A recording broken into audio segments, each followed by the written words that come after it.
ক্যামেরার সামনে এক, ক্যামেরার পেছনে আরেক। কন্টেন্ট ক্রিয়েটর রিপন মিয়ার দুইটা রূপে এখন প্রকাশ্যে। রিপন মিয়ার সরলতা দেখে তাকে ভালোবেসেছিল সবাই, কিন্তু তার একটা কাজেই যেন সব বিশ্বাস ভেঙে চুরে গেছে। সম্প্রতি বেসরকারি টেলিভিশন এটিএন নিউজের এক অনুসন্ধানী প্রতিবেদনে রিপন মিয়াকে নিয়ে চাঞ্চল্যকর তথ্য প্রকাশিত হয়েছে। প্রকাশিত সংবাদ অনুযায়ী রিপনের মা অভিযোগ করেছেন তার ছেলে এখন গরিব বাবা মায়ের পরিচয় দিতেও লজ্জা পান। রিপন পুরনো ভাঙা বাড়ি ছেড়ে নতুন পাকা বাড়ি নির্মাণ করে স্ত্রী সন্তান নিয়ে আলাদা থাকেন এবং তাদের ভরণ পোষণ দেন না। ছেলে তাদের অস্বীকার করলেও রিপনের জন্য মন খুলে দোয়া করেছেন তার মা। মনে চাপা কষ্ট নিয়ে রিপনের মা বলেছেন, আমাদের আল্লাহ যেভাবে রাখছে রাখুক, সে বড় হয়েছে, আরো বড় হোক, দোয়া করি। রিপনের মা এও নিশ্চিত করেন পারিবারিকভাবে রিপনের বিয়ে হয়েছে এবং তার এক ছেলে ও এক মেয়ে রয়েছে। তবে অনুসন্ধানী প্রতিবেদনে রিপন মিয়াকে তার পরিবার সম্পর্কে জিজ্ঞাসা করা হলে তিনি ভিন্ন তথ্য দেন। স্ত্রী ও দুই সন্তান থাকার কথা অস্বীকার করে দাবি করেন তিনি বিয়ে করেননি। যাকে তার স্ত্রী বলা হচ্ছে তিনি আসলে তার বড় ভাইয়ের স্ত্রী। অন্যদিকে রিপনের বাবা আফসোস করে জানান, প্রথমে তিনি রিপনকে ভিডিও বানাতে সহযোগিতা করতেন, কিন্তু পরে ছেলে তাকে বাদ দিয়ে অন্যদের সঙ্গে কাজ শুরু করে। সেই আক্ষেপে এখন তিনি ছেলের ভিডিও দেখেন না। বাবার দাবি রিপন ভরণ পোষণ না দিলেও খোঁজ খবর নেন। তবে বাবা মাকে ভরণ পোষণ না দেওয়ার বিষয়টি মিথ্যা বলে দাবি করেন রিপন মিয়া।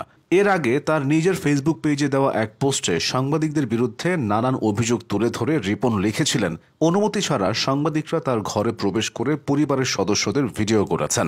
রিপনের ওই পোস্টটি মুহূর্তেই ভাইরাল হয়। তবে অনেকে ধারণা করছেন সাংবাদিকের কাছে জানাজানি হওয়ার পর ইমেজ ঠিক রাখতে রিপন আগেভাগে সে পোস্টটি করেছিলেন।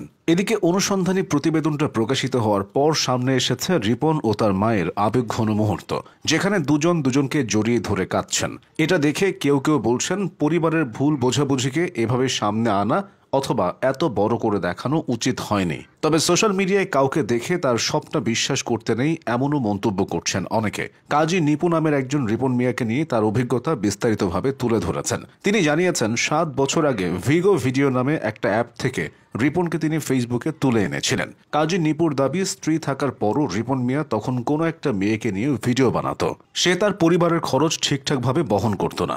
সে সময় নিপু তাকে ফোন করে বলেছিল ঢাকায় চলে আসার জন্য, ভালো ইনকামের ব্যবস্থা করে দেওয়ার কথাও বলেছিল, কিন্তু রিপন আসেননি, বরং সে তার কাছে কিছু টাকা সাহায্য চেয়েছিল। কাজী নিপুর দাবি, রিপন মিয়া ব্যাটারি চালিত অটোরিকশা কিনবে বলে অনলাইনে পোস্ট করে টাকা উঠিয়েছে। কিছু প্রবাসীদের কাছ থেকেও ইনবক্সে বাজার সদাই করার জন্য প্রায় সাহায্য তুলেছে বলে তিনি জানতে পেরেছেন।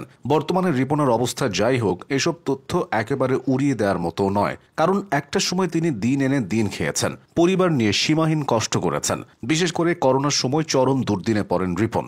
করোনাকালীন দীর্ঘ সময়ে অন্যান্য কাজের মতো বন্ধ ছিল কাঠমিস্ত্রির কাজ। 6-7 মাস ধরে কাজ বন্ধ থাকায় রিপনের ঘরে খাবারের সংকট দেখা দেয়। সে সময় এক ভিডিও বার্তায় তিনি তার সংসারের ভঙ্গুর অর্থনৈতিক দশার কথা বলেছিলেন। ভিডিও করার সময় তিনি ক্যামেরা নিয়ে রান্নাঘরে হাজির হন। সেখানে ভাতের হাঁড়িতে কিছু চাল দেখিয়ে বলেন, দেখেন বন্ধুরা, কয়েকটা চাল আছে, এটাও একজনের কাছ থেকে ধার করে আনা, খুব কষ্টে আছি বন্ধুরা। অতীত এখন পাল্টে গেছে, রিপন মিয়াও বদলে গেছেন।